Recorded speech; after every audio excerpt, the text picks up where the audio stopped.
Morning listeners, today it's Thursday and it's Sewover50 Thursday. A big sponsor shout out goes to Tatiana's School of Couture as she launches her online sewing workshops. Use the link on the Daily Series podcast to hop over to Tatiana's website. Today we have a very special guest from the UK and it's Marcia, who is a fan of Sewover50. Hi Marcia.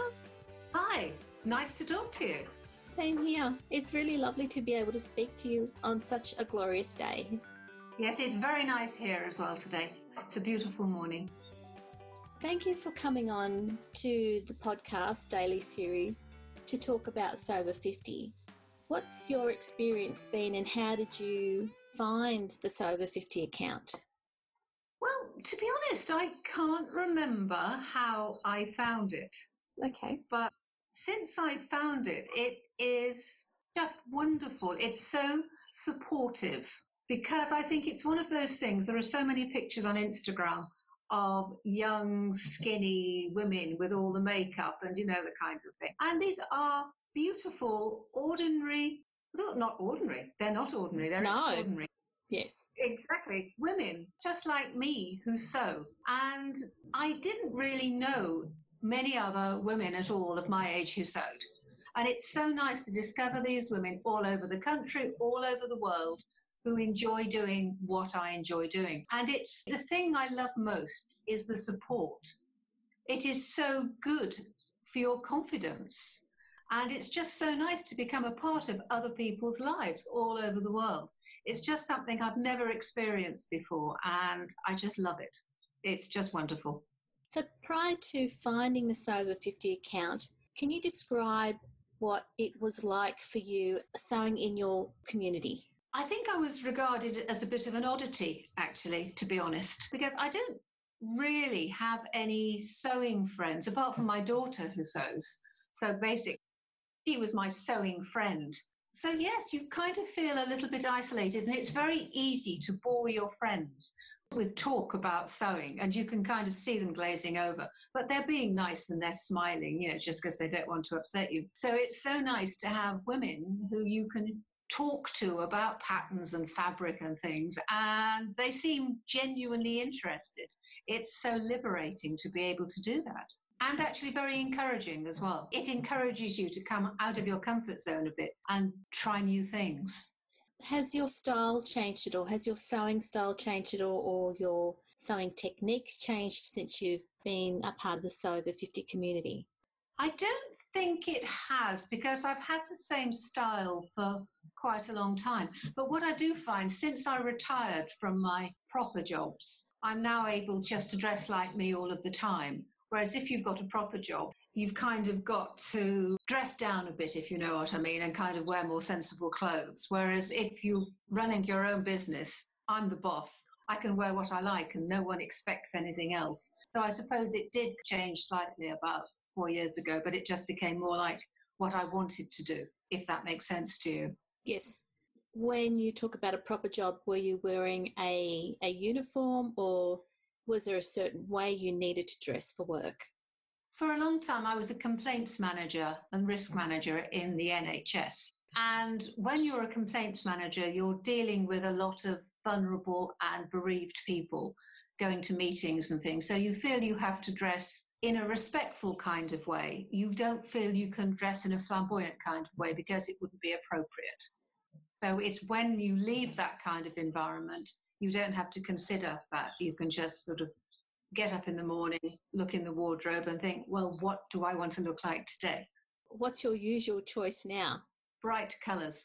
But what I've discovered since the lockdown is that I generally wear big frocks and lots of petticoats, but it's not practical for being around the house. So I've started to make more shorter frocks and wear them with trousers. It seems to be a lot more practical for this indoor lifestyle.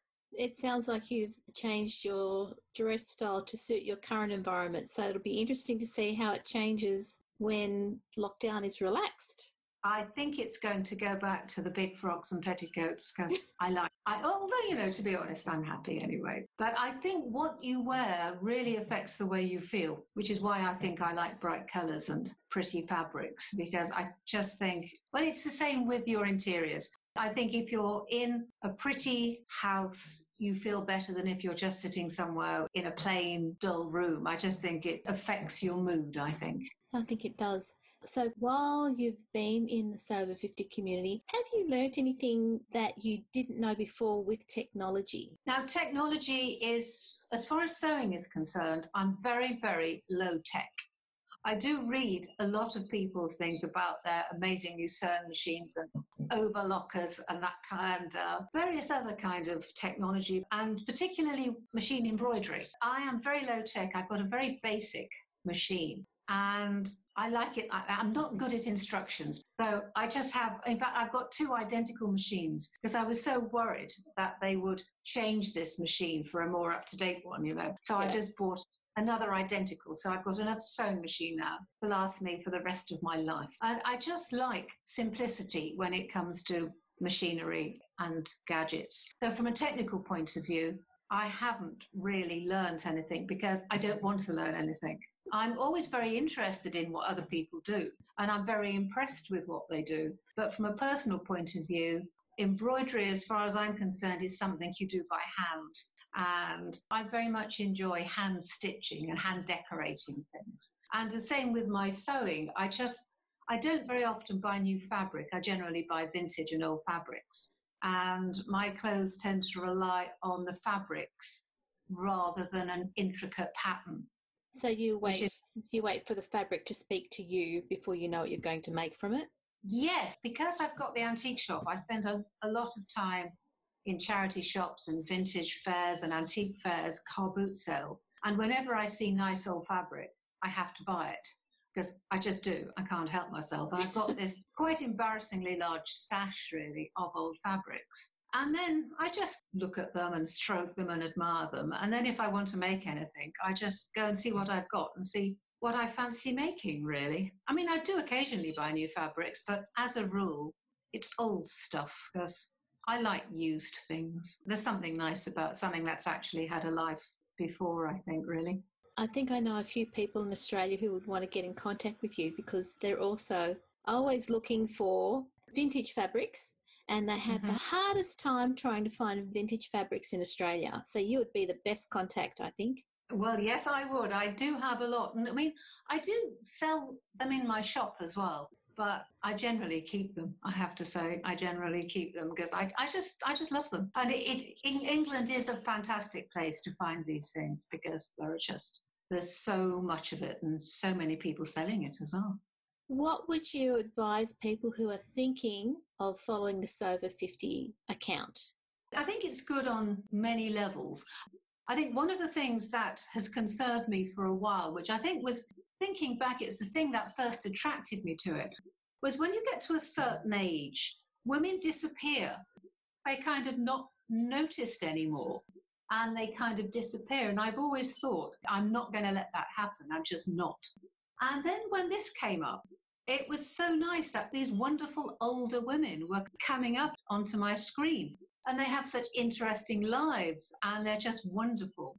And the kind of campaigns to get pattern makers as well to actually have older models, I think was amazing because it just lets people know that, yes, we're actually still here, and we're not going to just lie down and die.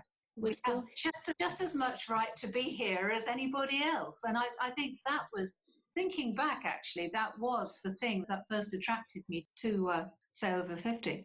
It's awesome. I mean, they're doing such good work in raising the profile of our age group and the fact that we like to sew and we like to sew whatever we want to sew and look however we want to look. Yeah, exactly. Yeah. Thank you, Marcia, for volunteering to speak to us today about your experience being part of the Sewover50 group and following the Sewover50 account. Thank you very much for talking to me. I've really enjoyed the chat. Thank you.